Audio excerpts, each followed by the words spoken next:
La Chambre de métiers et de l'artisanat de Nouvelle-Aquitaine présente Nos artisans ont du talent.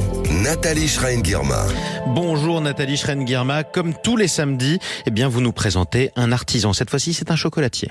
Bonjour Jean-Marie. Et oui, je vous emmène aujourd'hui découvrir un autre artisan de talent. On part en Nouvelle-Aquitaine, à Soumoulou, et je suis avec Jean-Luc Cuyala. Bonjour Jean-Luc. Bonjour à tous. Alors vous êtes passionné de boulangerie-pâtisserie, alors vous plutôt la pâtisserie et le chocolat. Vous avez repris l'entreprise créée par vos parents en 1970, donc vous l'avez reprise en 2000. Mais alors vous avez préféré vous concentrer sur la pâtisserie et le chocolat. Oui, je commençais par la boulangerie quand j'étais apprenti, puis au fur et à mesure, j'ai dévié vers la pâtisserie et le chocolat qui sont vraiment ma passion.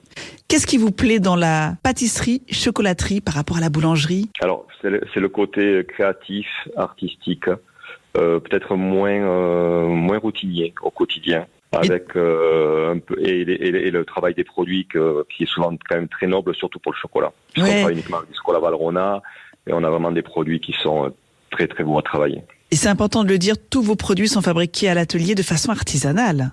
Tous les produits sont faits maison. Même le travail des fruits, on achète le minimum de produits. On a même plus de fruits en conserve. On a très peu d'approvisionnement comme ça. Alors comment on fait pour se renouveler dans la création ? Alors il y a des tendances et on a tous de toute façon nos guides. On a des gens qui sont un peu nos mentors. On a des gens qui portent le métier très haut. Donc c'est eux quand même qui influencent quand même un peu les tendances. Après, c'est un travail d'équipe aussi, de suggestion à l'interne, avec les vendeuses, avec mon épouse, qui est souvent quand même là à faire des demandes, et souvent c'est elle qui fait bouger les lignes aussi. Oui, il y a toujours une femme, vous savez, derrière pour faire bouger les lignes.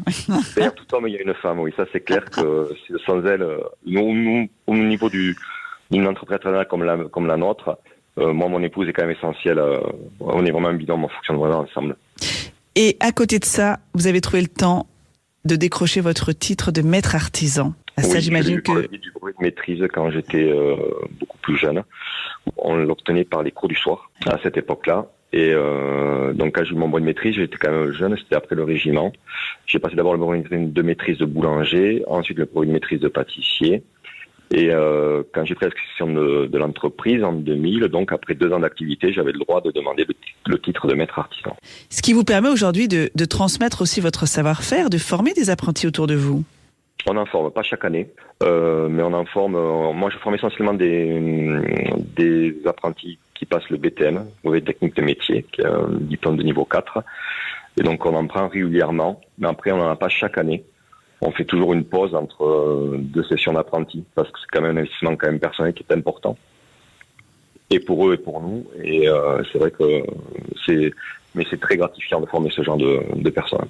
Merci beaucoup, Jean-Luc Cuyala, pour votre témoignage. Et bonne journée à vous et à votre femme. Au revoir. Oui, je lui dis bonne journée. Au revoir. Et on a hâte, en tout cas, ma chère Nathalie Schrein-Guirma, de vous retrouver demain à 13h30, comme tous les dimanches, avec des artisans et des entrepreneurs pour C'est ça la France. Nos artisans ont du talent. Nathalie Schrein-Guirma. avec la Chambre de métiers et de l'artisanat de Nouvelle-Aquitaine.